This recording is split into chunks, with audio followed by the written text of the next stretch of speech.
Alors, bonjour tout le monde.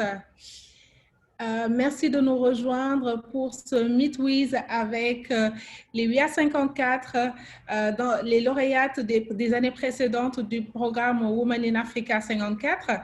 Je vais juste vous demander de patienter une petite minute, le temps de laisser aux personnes de nous rejoindre rapidement. Merci, à tout de suite.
Voilà, je pense qu'on va commencer et je pense que les personnes vont continuer à nous rejoindre.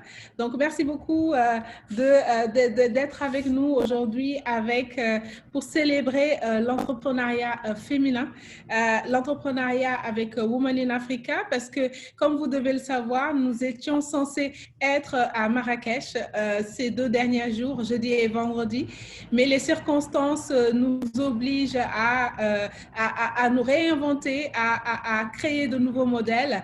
Et c'est la raison pour laquelle aujourd'hui, nous avons décidé de lancer cette série d'événements. Vous avez pu assister hier à l'annonce des lauréates 2020 du programme WIA 54. Nous avons ensuite enchaîné avec une discussion avec d'anciennes lauréates anglophones de WIA 54. Et aujourd'hui, j'ai le plaisir et l'honneur d'accueillir des lauréates francophones avec qui on va passer une petite heure pour échanger justement de Women in Africa, de l'entrepreneuriat féminin et surtout de ce qu'elles font dans leurs pays respectifs. Alors moi, j'ai envie de faire un premier tour de table et de me rappeler un peu les promotions, qui est la plus ancienne. Moi, c'est 2017, donc je ne sais pas qui est 2018. 2018. Awa, 2018. 2019. 2019, Brigitte. Delia.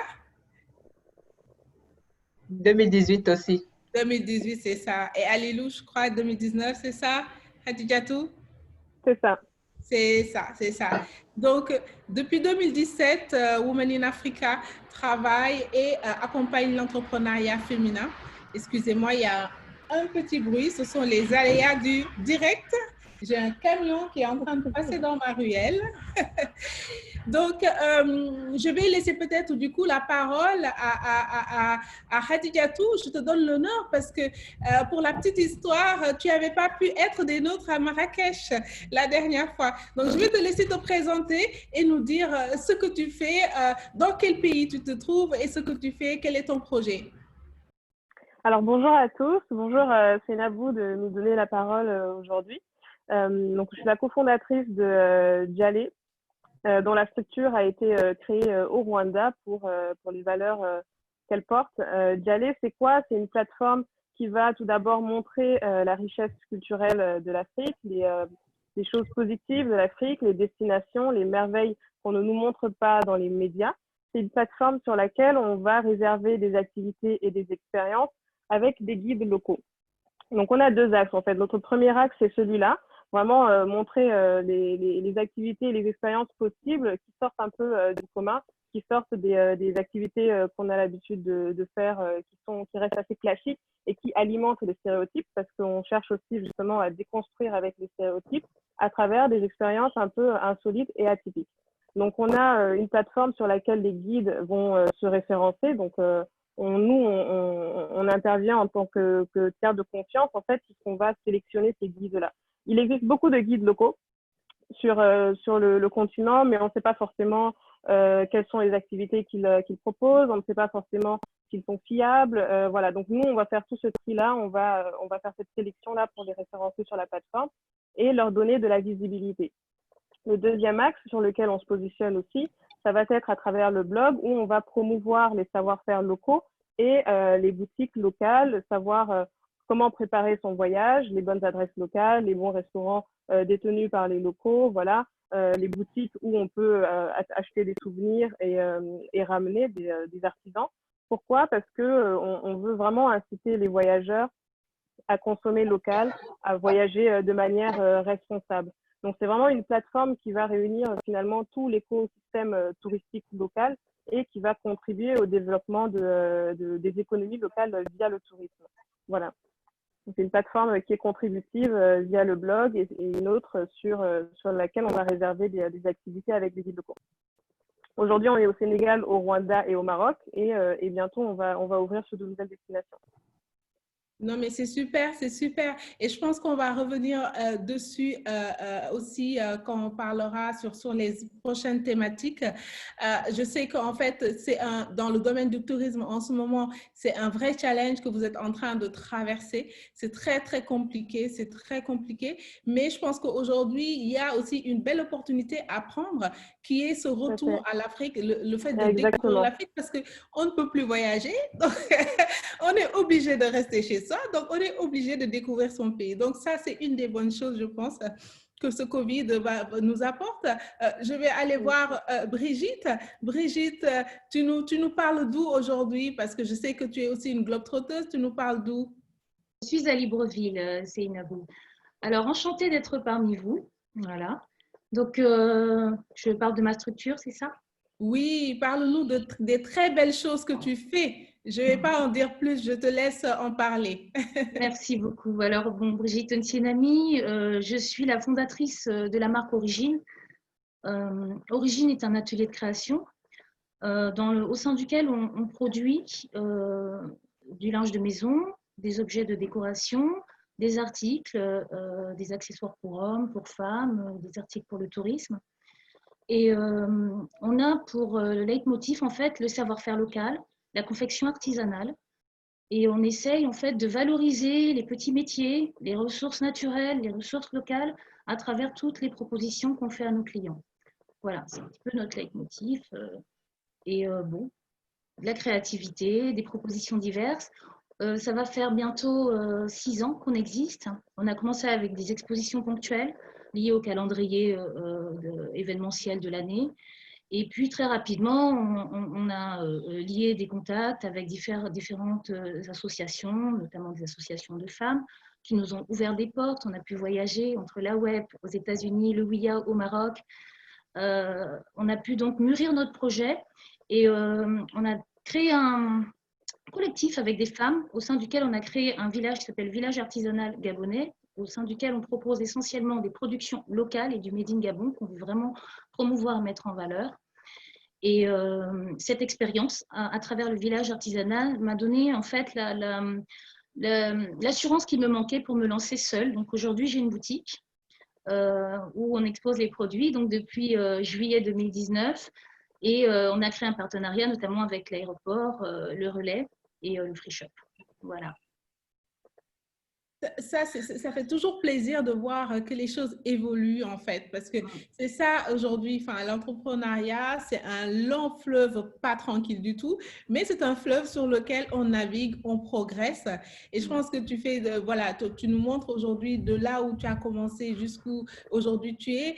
Aujourd'hui, effectivement, les aéroports, de plus en plus, je vois même au Sénégal, il y a un effort qui est fait pour présenter de plus en plus des productions locales venant des entrepreneurs locaux et qui montrent toute la créativité aussi de nos artisans. Et je pense que effectivement, le fait de se mettre en réseau, le village dont tu parles, c'est extrêmement important parce qu'il y a un vrai travail de professionnalisation. Il y a beaucoup de défis que l'artisanat doit relever pour arriver au niveau d'exigence, voilà, du marché international. Et je pense que c'est en se mettant en réseau comme ça qu'on y arrive. Je vais aller du côté du Bénin, du Togo, pardon. Autant pour moi, c'est pas le Bénin, c'est le Togo. Et d'ailleurs, parce que c'est simple à retenir, comment dire, le pense-bête, c'est Chocotogo. Voilà, c'est simple à se rappeler, c'est le moyen même technique. Bonjour Delia, merci d'être avec nous depuis le Togo ce matin, avec tes gourmandises, justement. Je vais te laisser t'en parler, mais d'abord, il me semble que tu as un souvenir qui t'a marqué lors de ton passage au sommet de Women in Africa avec un certain écrivain. Je ne sais pas si tu veux en parler. Oui, bonjour Seynabou. Bonjour à tout le monde. C'est un plaisir de faire ce partage aujourd'hui. Effectivement, oui, il y a en 2018 à Marrakech, ça a été un très beau moment passé avec 54 autres femmes, 53 autres femmes de toute l'Afrique. C'était magnifique. Et la cerise sur le gâteau, ça a été la rencontre avec l'auteur nigérien Wole Soyinka. À l'école, on a toujours eu à entendre parler de lui, à lire ses ouvrages. Donc, c'était vraiment une très belle opportunité de le voir délivrer sa sagesse et l'espoir qu'il a dans la nouvelle génération qui vient. C'était très beau. Tout à fait. Il y a énormément de beaux moments comme ça, d'inspiration extrêmement forts qui se passent lors du sommet à Marrakech. Et ça, je pense qu'on s'en rappelle toutes. Et j'aimerais justement que tu nous parles de ce qui t'a amené à Women in Africa à Marrakech, de ton chocolat du Togo. Alors, il paraît que tu fais du chocolat au Togo. Oui, je fais du chocolat, le seul chocolat produit au Togo, 100% made in Togo. Je suis cofondatrice et responsable qualité à Choco Togo. Donc, nous sommes la première entreprise à valoriser le cacao togolais et à le transformer en chocolat et d'autres produits dérivés. Donc, nous faisons aussi des fèves de cacao torréfiées, de la pâte à tartiner, de la pâte de cacao. Donc, tout ce qui tourne autour du cacao, nous le faisons à Choco Togo. Et nous valorisons autant les cacaoculteurs en apportant de la valeur ajoutée et nous créons aussi de l'emploi. Nous avons deux sites de production, un à l'intérieur du pays et un à Lomé, où nous faisons dans une production, travaillant la matière première, et à Lomé, nous faisons tout ce qui est distribution, production et emballage. Donc, c'est une très belle aventure. Et c'est Nabou et plusieurs ont goûté, donc je vais les laisser donner l'appréciation de nos chocolats. Ah oui, non, mais je confirme. Et moi, je suis impatiente que tu nous lances, que tu nous crées ton Nesquik à toi, le Nesquik togolais. Tu vois, je suis très impatiente que tu nous lances cette poudre chocolatée. Bien sûr, on y travaille. Voilà, je sais que tu y travailles, donc je te fais confiance. En termes d'innovation, je vous fais confiance. Merci beaucoup, Delia. Et alors, je vais aller du côté du Sénégal avec Awa. Awa qui a un défi, mais on va dire phénoménal. Awa, tu m'entends? Oui, je t'entends, Seynabou. Bonjour à tous. Bonjour à toutes. Bonjour Awa. Alors Awa, elle aime les défis parce qu'elle est dans un secteur qui a que des problèmes. L'alimentation des enfants. Voilà, c'est que des problèmes. Donc elle est dans ça. Je vais la laisser en parler. Mais avant ça, en fait, tu m'as partagé que toi, un de tes moments qui t'a marqué lors de ton passage à Marrakech, c'est le témoignage de Madame Ngozi qu'on a eu d'ailleurs ce matin sur un autre webinaire avec notre présidente Hafsat, et que tu disais, ça t'a vraiment marqué ce qu'elle a dit sur l'équilibre professionnel et vie familiale, où il fallait qu'on prenne nous-mêmes nos choix, qu'on ne laisse pas les autres prendre nos choix à notre place. Et donc, je vais te laisser t'introduire sur ces mots-là et nous dire ce que tu fais au Sénégal avec l'IFANTOU et comment tu relèves le défi de nourrir correctement les enfants. Alors, donc, encore bonjour à tous. Je suis vraiment ravie de faire partie de ce webinaire. C'est nous, comme tu l'as si bien dit, c'est un moment qui m'a très marquée lors du IA, où elle nous disait tout simplement en tant que femme, il arrive qu'on soit prise entre la vie professionnelle et la vie privée. Et aujourd'hui, l'essentiel, c'est que nous sommes les seuls à pouvoir faire les choix pour nous. Et ces choix-là, nous devons les faire en fonction de qui nous sommes, en fonction de nos valeurs et en fonction de ce à quoi nous croyons. Et c'est un aspect que j'ai beaucoup apprécié du IA, donc avec toutes les femmes que j'ai rencontrées là-bas. Il y a un sentiment de bien-être quand on y est, c'est vraiment chaleureux, où toutes les femmes partagent leur expérience, les moments difficiles qu'elles ont passés, comment, que ce soit dans la vie privée ou dans la vie professionnelle. Et ça nous aide beaucoup quand on démarre dans la vie d'entrepreneur pour savoir comment faire les choses.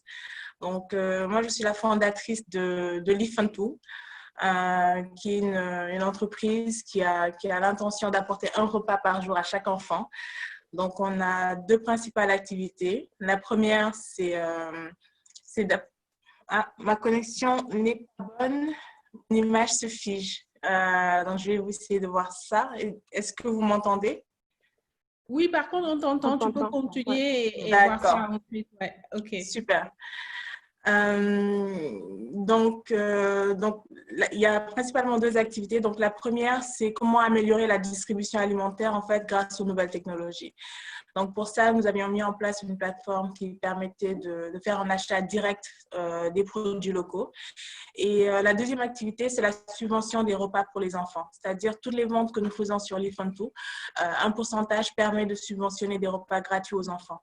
Donc, à date, nous avons pu offrir plus de 2500 repas gratuits à des enfants. Donc, c'est un premier pas. Donc, il y a d'énormes pas à faire, mais on y croit et on espère que ça va évoluer avec le temps. Donc, n'hésitez pas à visiter notre site internet. Si vous êtes un professionnel de l'alimentaire, donc restaurateur, gestionnaire de cantine, grossiste, exportateur, n'hésitez pas à créer votre compte et surtout si vous êtes producteur, vendez en ligne. Voilà. Je crois que ça, aujourd'hui, les personnes qui ne l'ont pas comprise, on n'a pas besoin de le réexpliquer. Vu le contexte aujourd'hui, le fait d'être présent en ligne est vital, en fait. On a vu beaucoup d'entreprises qui n'avaient pas, en tout cas, pris les devants par rapport à ça et qui se sont retrouvées dans des situations extrêmement critiques ou qui ont même disparu parce qu'ils n'étaient plus dans la capacité de pouvoir délivrer leurs produits ou leurs services. Donc, effectivement, être en ligne, c'est très important. Je vais revenir sur toi tout à l'heure, justement, sur tout l'impact que cela a, en tout cas aujourd'hui, de se battre, notamment, et toi, tu le fais à travers les écoles, ce qui est très, très intelligent aussi. Donc, je reviendrai dessus avec toi.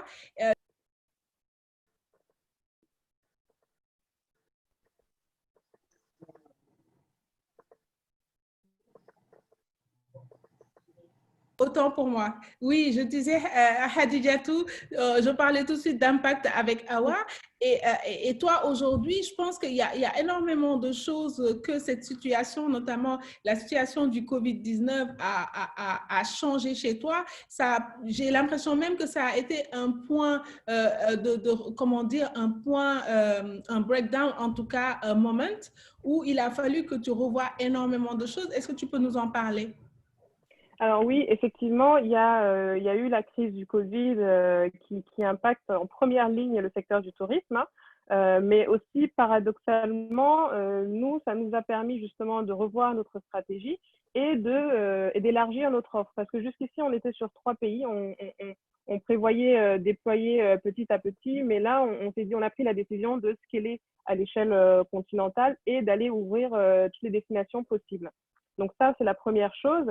La deuxième chose, c'est que juste avant la crise du Covid, on a eu, là plutôt pendant la crise, on a eu des guides avec qui on discutait, qui ont lancé leur structure juste avant la crise. Et c'est là où eux, ils se sont rendus compte aussi du réel besoin d'avoir une plateforme comme Djalé, sur laquelle ils vont justement pouvoir promouvoir leurs activités et leur profil en fait. Parce que ces guides-là, pour la plupart, ce sont des professionnels qui travaillent en agence, des fois des agences des multinationales, et qui finalement construisent, créent leur structure et développent leurs activités. Nous, c'est vers cela qu'on s'adresse et aujourd'hui, justement, il y a une prise de conscience par rapport à des services digitaux et par rapport à ce qu'on peut leur apporter. D'autre part, il y a eu le Covid, mais il y a eu aussi tous les phénomènes sur le racisme qui se sont passés, qui ont vraiment contribué à une prise de conscience majeure au niveau des afro-descendants, qui sont de plus en plus demandeurs pour justement visiter, voyager sur le continent, aller découvrir la culture locale, reconnecter un peu avec la terre-mère, comme on l'appelle, plutôt que d'aller dans des destinations aux États-Unis ou en Asie où finalement on est mal accueilli. Donc, il y a vraiment une prise de conscience majeure et c'est à ça qu'on veut justement répondre, d'où la nécessité, nous aussi, de nous étendre à l'échelle continentale plus rapidement pour répondre à ce besoin-là qui est de plus en plus exprimé par les afro-descendants, par la diaspora. Je crois qu'on t'a un peu perdu, Hadiatou. Ah, ouais, c'est ma connexion qui est instable. Vous m'avez perdu à quel niveau? Quand tu parlais justement des afro-descendants et de leur prise de conscience. Voilà, en fait, ce que je disais, c'est que tous ces phénomènes-là ont effectivement fait prendre conscience encore plus fortement aux afro-descendants de voyager, de visiter le continent comme ils visiteraient comme un local finalement. Ils ont besoin d'aller découvrir la culture, d'aller visiter vraiment en profondeur, aller découvrir de nouvelles destinations plutôt que d'aller aux États-Unis ou en Asie où finalement ils sont mal accueillis. Donc voilà, il y a vraiment une prise de conscience de plus en plus forte et surtout des besoins de plus en plus criés. Et c'est à ça qu'on veut répondre, en tout cas à la reprise. Aujourd'hui, les activités sont en stand-by. Nous, derrière, on fait ce travail d'aller chercher les guides. Mais dès que justement les activités, dès que la crise sera passée, il ne faut pas l'oublier, hein, c'est passager. Il faudra qu'on soit présent et qu'on réponde à cette demande-là. Donc ça, pour nous, c'est un vrai tournant en fait. Oui, tout à fait. En fait, je pense que cette remise en question, elle a été nécessaire pour toutes les entreprises et tous les entrepreneurs. Et il a fallu en fait recréer de nouveaux modèles. Et d'ailleurs, Brigitte, je pense qu'aujourd'hui, dans notre capacité à être des bâtisseurs de l'Afrique de demain, en fait, on a l'obligation aujourd'hui de vraiment créer de nouveaux modèles. Alors moi, j'ai une question en deux parties. Est-ce que justement cette capacité à bâtir, le fait d'être une bâtisseuse, c'est quelque chose qui est inné chez toi ou tu as dû apprendre à le devenir? Et comment aujourd'hui la crise a impacté ta capacité à bâtir de nouveaux modèles, à créer de nouvelles choses? Alors moi, j'ai l'âme d'une artiste, tu sais, c'est Nabou. Donc, comme on sait, alors je ne veux pas dire que tous les artistes sont complètement évaporés, mais non, ça n'avait rien d'inné chez moi. C'est quelque chose que j'ai dû vraiment acquérir, apprendre avec le temps, l'expérience, les échecs. On en parlait aussi de tout ce qui est échec. Et c'est ce qui m'a amené à ne plus être seulement, j'étais très en fait, j'étais quelqu'un de plutôt dans la réaction plutôt que dans l'action.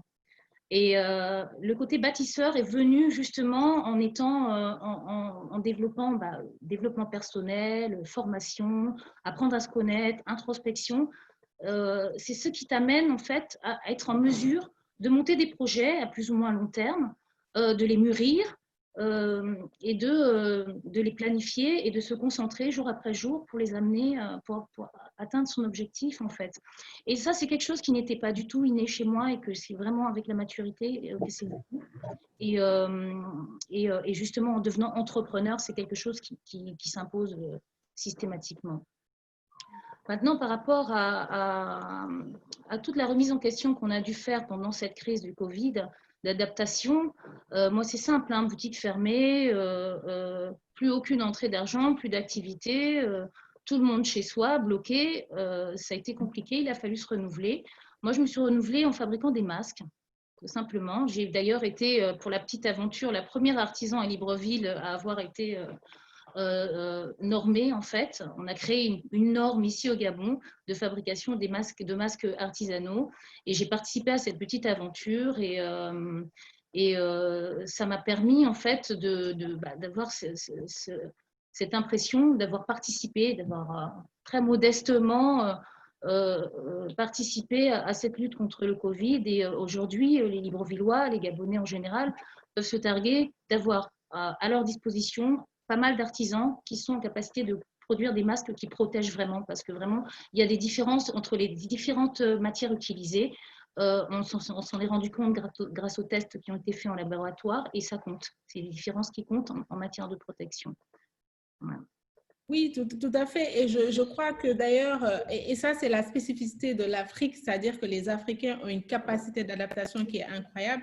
Dès qu'en fait la maladie est arrivée en Afrique, tous les Africains ont commencé à fabriquer des masques. Et effectivement, le fait d'avoir, il a fallu justement réglementer tout ça. Nous, ça s'est passé de la même manière au Sénégal, hein, de créer une norme, d'obliger les gens en tout cas à se normaliser. Mais ma foi, j'ai envie de dire que c'est une très bonne chose parce que pour une fois, on a appris à comment dire, des tailleurs de rue, voilà, qui n'avaient jamais été en contact avec ce que ça veut dire un process de qualité.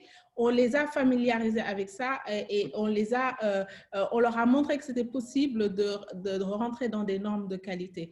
Donc ça, je trouve que c'est extrêmement intéressant. Et ce que je retiens aussi sur ce que tu viens de dire, c'est qu'effectivement, parmi les milliers d'entrepreneurs, voire les millions d'entrepreneurs, il y en a peut-être qui sont nés avec ça, mais sinon, on apprend beaucoup de choses. Hein. On apprend beaucoup de choses sur le tas, on apprend en s'enrichissant des uns et des autres. Et ça, je pense que... Tout à fait, c'est extrêmement important, c'est extrêmement important.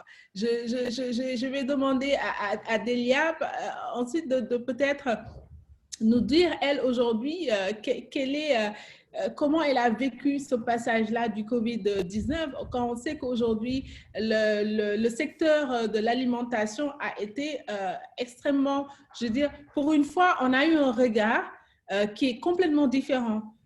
Au même titre que le tourisme, en tout cas de l'alimentation, parce qu'on s'est dit, mais en fait, on ne peut plus importer, donc on va regarder ce qu'il y a autour de nous, on va peut-être commencer à le consommer, parce qu'entre nous, on sait que les Africains ont un rapport très complexé avec ce qui est fait chez eux. Voilà, donc il y a beaucoup de choses encore à travailler. Donc, chez toi, comment ça s'est passé? Est-ce que pour le coup, ça a même été une opportunité? Est-ce que ça a boosté ton activité? Comment tu as vécu cette période du Covid-19?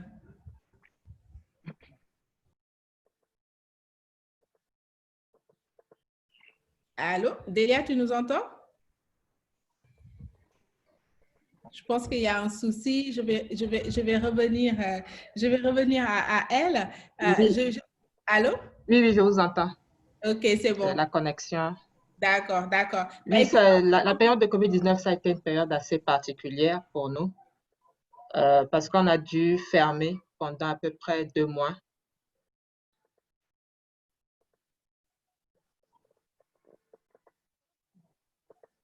Allô?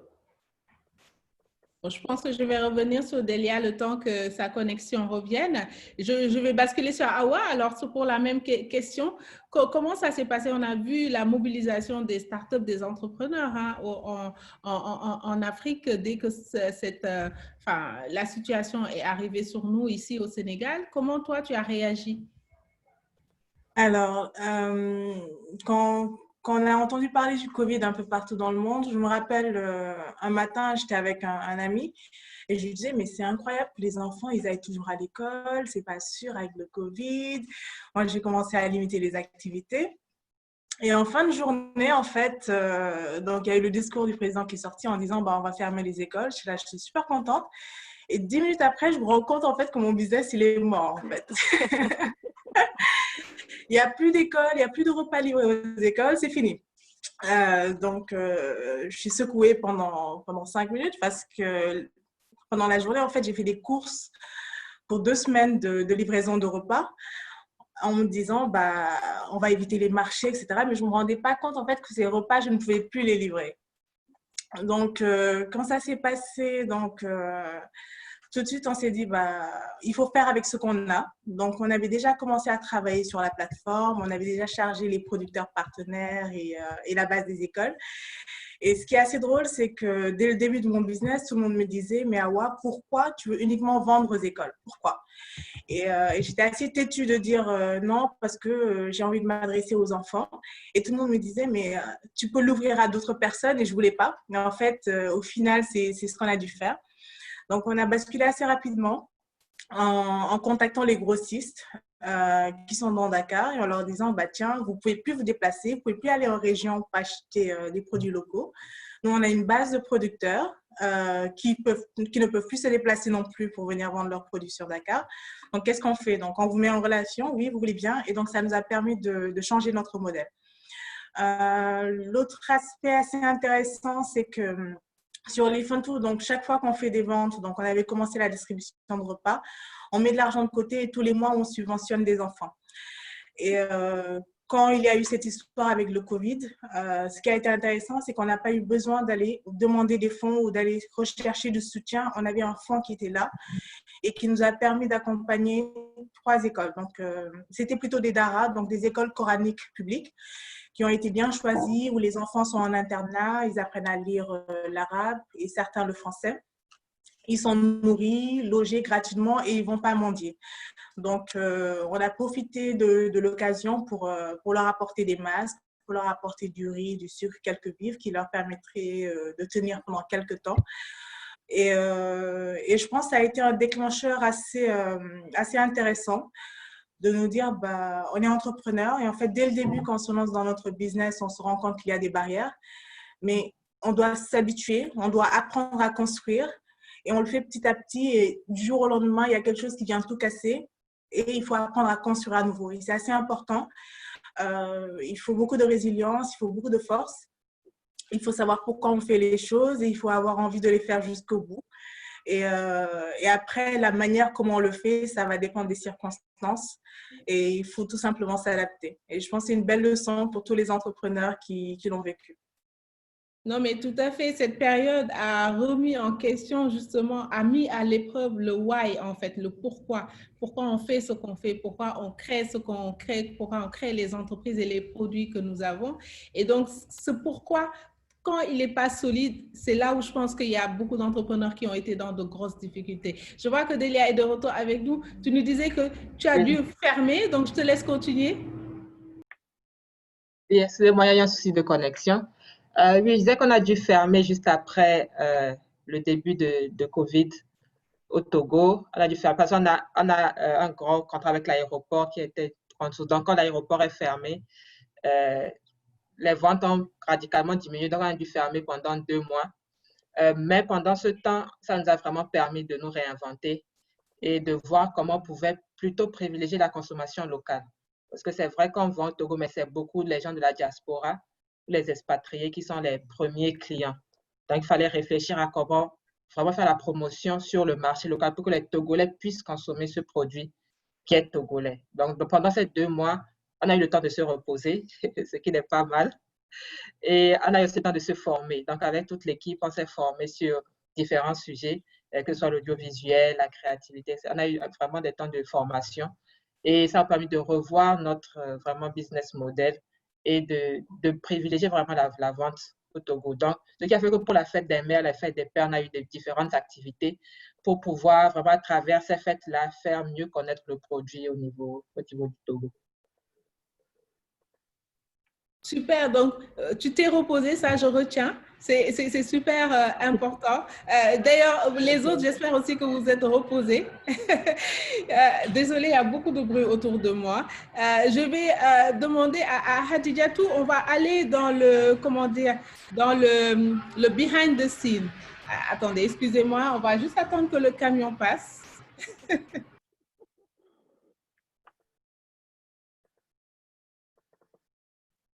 Désolée, hein, this is Africa.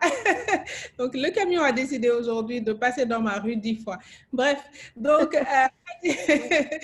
Hadijatou, je disais, donc oui, j'aimerais en fait du coup qu'on passe de l'autre côté. On a vu aujourd'hui que effectivement, on a dû faire toute preuve de résilience, on passe notre temps à nous réinventer, mais du coup, quel impact ça a en fait chez nous dans le behind the scenes, ce qu'on ne montre pas, qu'on ne partage pas, notamment sur l'équilibre vie familiale, vie privée.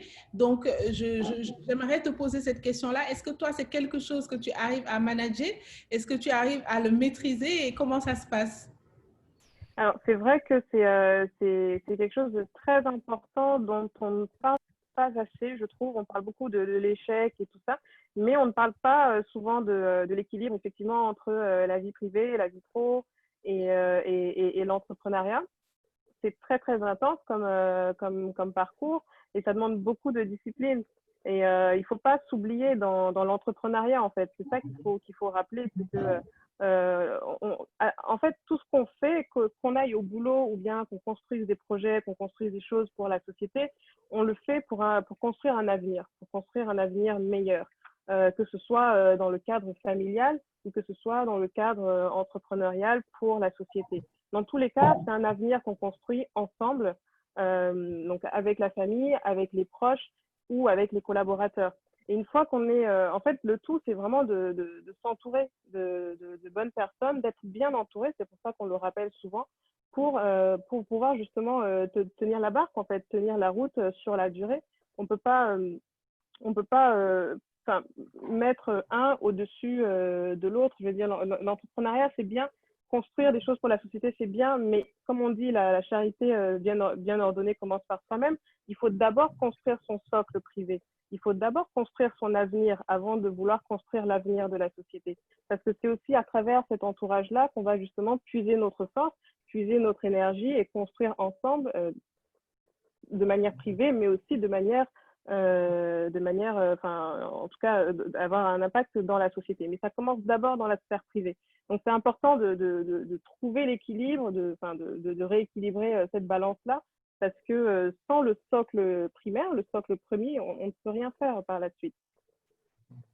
Oui, tout à fait. C'est le principe de l'avion qui se crache, hein. On met d'abord son masque avant de mettre le masque aux autres. Donc, si on ne prend pas soin de soi-même, c'est compliqué, en fait, derrière, de devoir être le leader, de montrer, en tout cas, de garder la vision et de garder le cap. Donc, c'est extrêmement important. Et hier, d'ailleurs, une des WIA 54 avec qui je discutais disait que, comment dire, pour une fois aussi, le Covid lui a permis de se poser et de voir justement ce qui contribue à son équilibre personnel et de en fait, se reconnecter à ces personnes-là qu'elle avait un peu peut-être délaissées parce qu'elle était très, en tout cas, focalisée sur son travail qui lui demandait beaucoup d'énergie. Et ça, je pense que c'est extrêmement important de ne pas oublier son équilibre personnel. Brigitte, moi, je sais que toi, te concernant, sur le behind the scenes, tu voulais nous partager quelque chose autour de l'échec. Parce que pareil, c'est vrai que c'est quelque chose, la culture en tout cas, c'est pas une culture, mais en tout cas, le principe de l'échec, c'est quelque chose qui n'est pas très compris, en tout cas, notamment dans nos pays, dans nos cultures africaines. On commence à le théoriser de plusieurs manières dans les pays occidentaux et tout ça. Mais en Afrique, voilà, échouer, c'est compliqué, comme on dit. Ça allait partout, mais ici, je pense encore plus. Donc, j'aimerais que tu nous partages ta relation avec l'échec et comment cela a contribué peut-être à te faire grandir.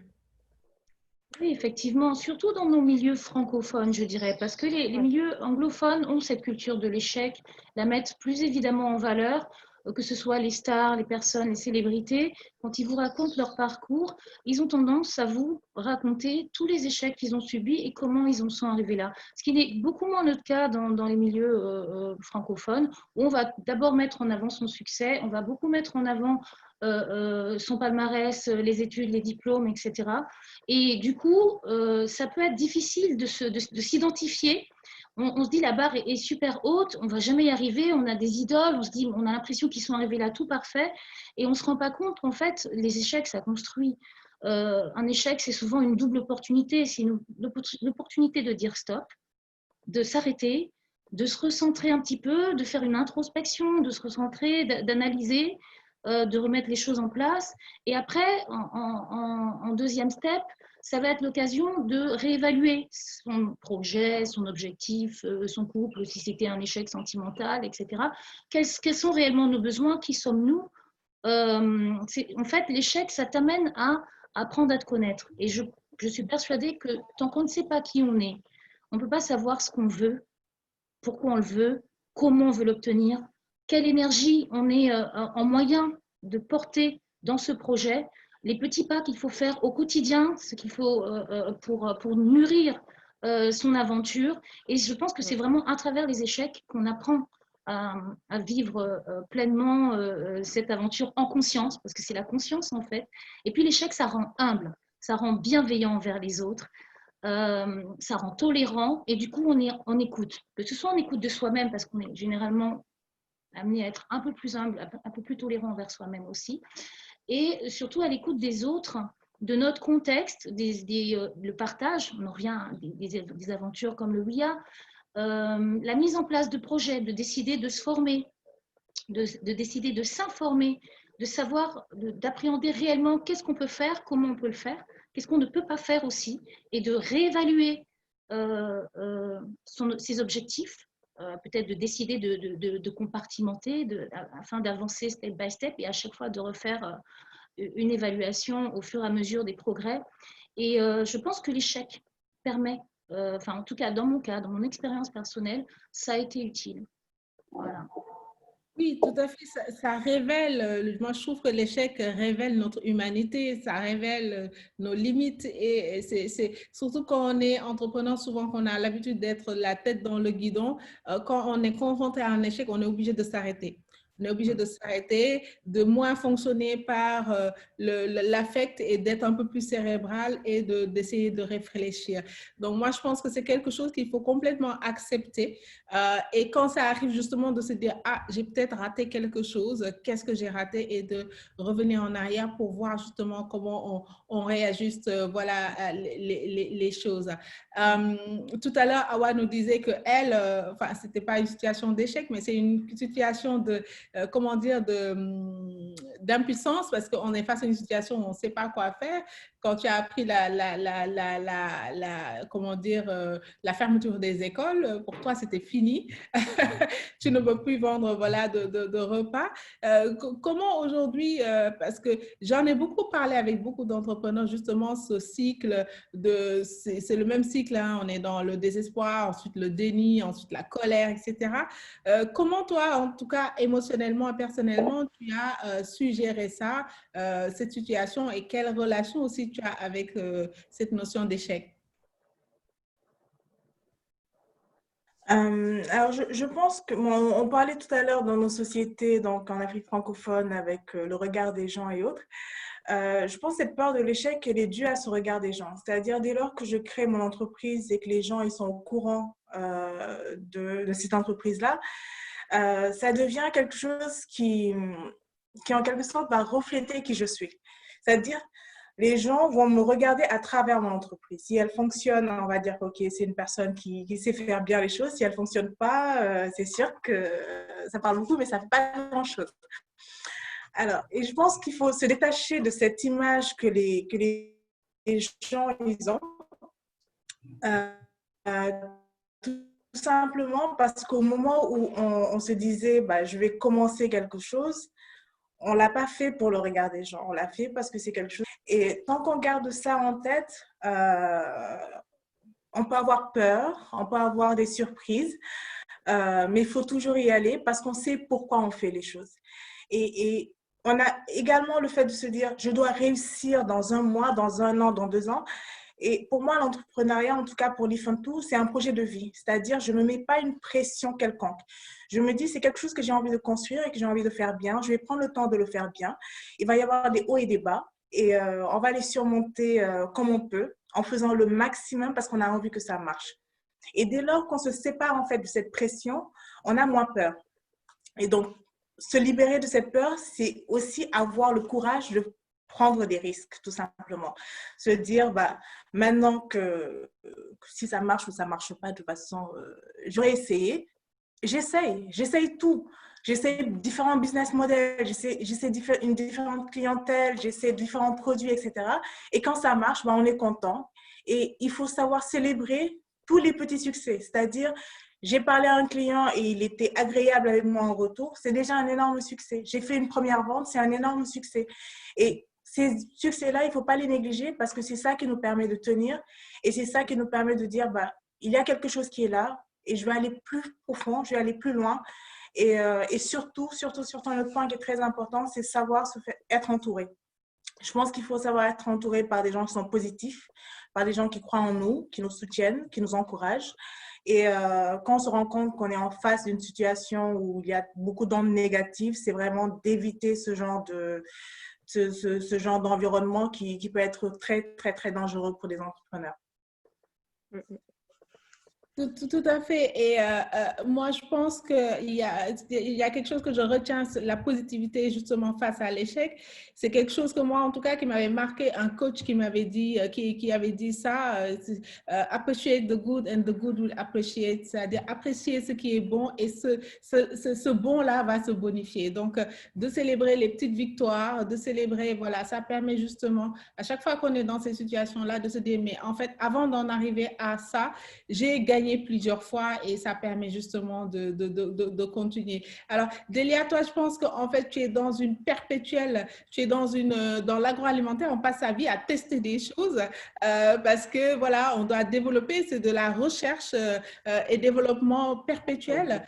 Comment justement, toi, au niveau de Choco Togo, vous gérez ça quand vous décidez peut-être de lancer une nouvelle gamme, ça fait un flop ou j'en sais rien. Comment ça se passe? Oui, effectivement, chez nous, souvent on dit que on a encore échoué. C'est une de nos phrases. Chaque fois qu'on essaie que ça ne marche pas, on dit on a encore échoué. Et pour nous, l'échec. Moi, l'échec, c'est la clé du succès, en fait. Parce que juste pour la petite anecdote, on a, depuis 2017, en tout cas depuis qu'on a commencé, on cherchait à produire de la pâte à tartiner. Et à chaque fois, on a essayé de trouver des recettes. Et sans vous mentir, on a passé un an à développer des recettes, à développer des essais. Ça ne marchait pas, c'était pas bon, les gens n'aimaient pas. Et à chaque fois qu'on trouvait que ça ne marchait pas bon, on a encore échoué la prochaine fois.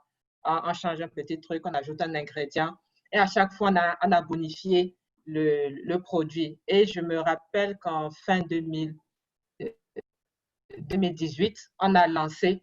Et ça, c'est pour le produit, sans parler de l'emballage qu'il fallait chercher. Il fallait trouver le bon emballage, la bonne étiquette. Ne serait-ce que le nom qu'il fallait donner au produit, c'était toute une histoire.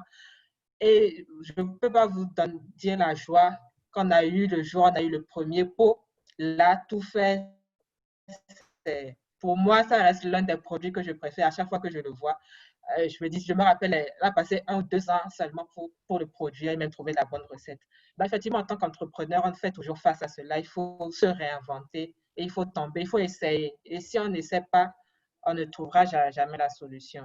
Et surtout dans l'agroalimentaire, comme Zénabou l'a dit, c'est important. On essaie toujours de développer.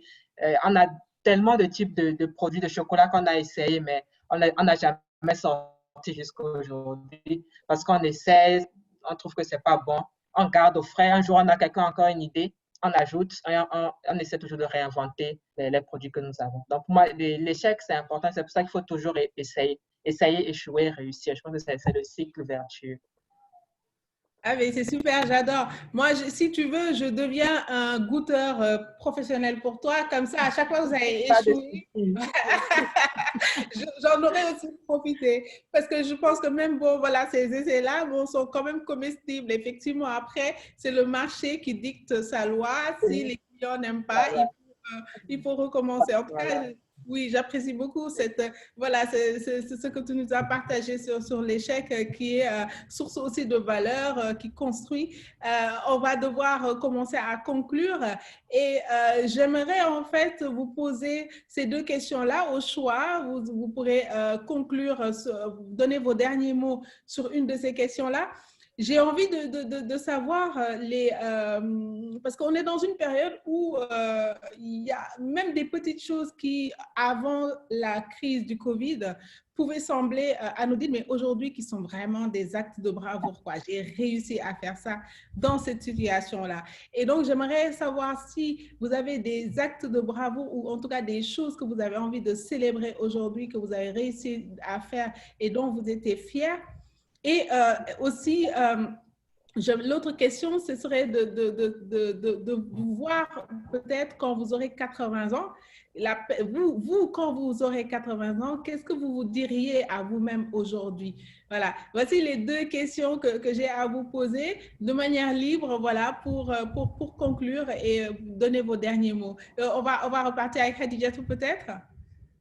Ok, moi sur la question des 80 ans, ce que je dirais à moi-même, c'est que je serais fière du parcours, en fait, de ce parcours de combattant-là, d'avoir tenté des choses, d'avoir réalisé des choses, d'avoir réalisé des rêves, et c'est ça aussi le plus important, d'avoir été utile à la société d'une manière ou d'une autre, d'avoir poursuivi son chemin et de s'être écouté surtout.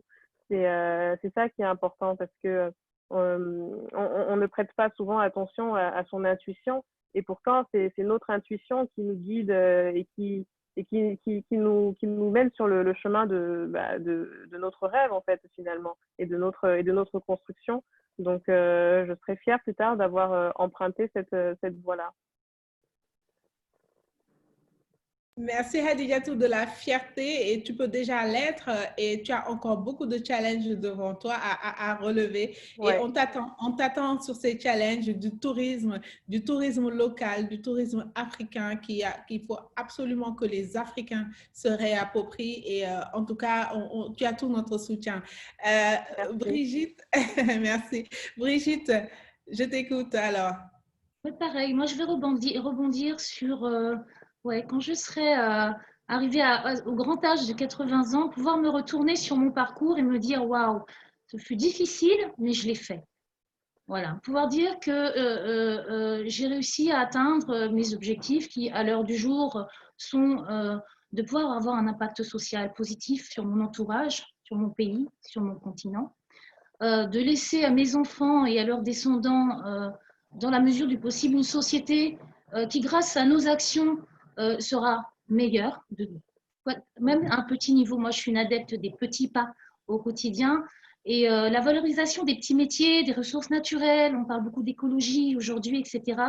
Si à travers ma petite entreprise, mon atelier de création, j'arrive à valoriser ces différentes choses, à montrer aux gens que du canage, du raffia, etc., ça a une valeur autre qu'esthétique, mais aussi culturelle, qui peut nous rehausser à nos propres yeux, d'abord nous-mêmes présents sur le continent, mais aussi aux yeux de ceux qui nous regardent, qui souvent doutent qu'on soit capable de faire de la qualité, de faire dans la qualité et dans le bien fini. Si à travers ça, j'arrive à faire avancer un petit peu, ne serait-ce que les mentalités ou le goût des gens, je me dirais, je l'ai fait. Voilà. Et tu le feras. Et on voit cette nouvelle génération de designers qui font vraiment des choses extraordinaires. Aujourd'hui, moi, je suis de plus en plus, je suis remplie en tout cas de satisfaction quand je vois que de la tête aux pieds, on peut maintenant s'habiller avec des standards de qualité en Afrique. Et donc, cette nouvelle génération de designers, elle est là, elle est présente, elle propose des choses extraordinaires. Donc, je pense que le réveil déjà des créatifs, des artistes est là pour justement amener quelque chose où les Africains peuvent aujourd'hui s'approprier de l'art moderne, mais de l'art voilà, qui leur ressemble avec leur code culturel, mais aussi qui soit en jonction avec la modernité dans laquelle nous vivons aujourd'hui. Et donc ça, j'en suis convaincue et je te souhaite en tout cas que le meilleur dans tes petits pas qui un jour voilà, se feront un grand pas en tout cas pour l'Afrique. Merci beaucoup. Merci beaucoup. C'était un plaisir d'être avec vous. Merci vraiment, Brigitte. Alors, Awa, je te laisse dire tes derniers mots. À 80 ans, alors, moi, ce que j'aimerais, c'est me retourner et dire, voilà, j'ai suivi mes rêves. j'ai suivi mes rêves et que ça m'a beaucoup appris. J'espère que je ne serai pas vide à 80 ans, qu'il y aura de l'expérience, qu'il y aura beaucoup de choses apprises, que ce soit dans mon métier ou dans les autres métiers. Et ce que j'espère profondément, c'est de me dire que je vais toucher ces rêves du doigt. Donc ceux que j'ai aujourd'hui, que j'ai déjà touché du doigt, et d'autres rêves encore. Suivre ses passions, faire ce qu'on a envie de faire et se donner à fond et se dire qu'il n'y a pas d'échec dans tous les cas. Donc, on apprend toujours et on en sort toujours gagnante ou gagnant. Et toi, je pense qu'en tout cas, en te retournant, tu verras plein de petites têtes, des milliers de petites têtes d'enfants. Et ça, je pense que c'est inestimable, ça n'a pas de prix. Et en tout cas, c'est tout le bonheur que je te souhaite. Merci Awa d'avoir répondu à l'invitation. Delia, je te laisse conclure. Oui, moi, je choisirais la question de... Je pense à 80 ans, je me dirais aujourd'hui d'abord de garder la foi. C'est pas facile et quelquefois on peut fléchir, mais de garder la foi, de garder l'élan et l'avenir sera brillant. L'avenir est brillant et on rend grâce que tout se passera bien, que les rêves que nous avons se réaliseront. Et merci encore à WIA pour l'opportunité, c'est une aventure extraordinaire. Merci Delia, merci vraiment. Nous, en tout cas, notre raison d'être, c'est vous. Le programme WIA 54 existe pour les femmes entrepreneurs pour montrer justement ce que l'entrepreneuriat féminin a de meilleur au reste du monde. Et aujourd'hui, je pense qu'on a eu plein d'exemples à travers vos parcours partout en Afrique. Hier, on était avec des anglophones, aujourd'hui des francophones. Vous innovez, vous créez, vous vous battez au quotidien. Et je pense que c'est vraiment ça l'esprit que nous voulons continuer à développer à Women in Africa. Vous avez vu notre nouvelle promotion 2020. Elles sont toutes excitées, super contentes voilà.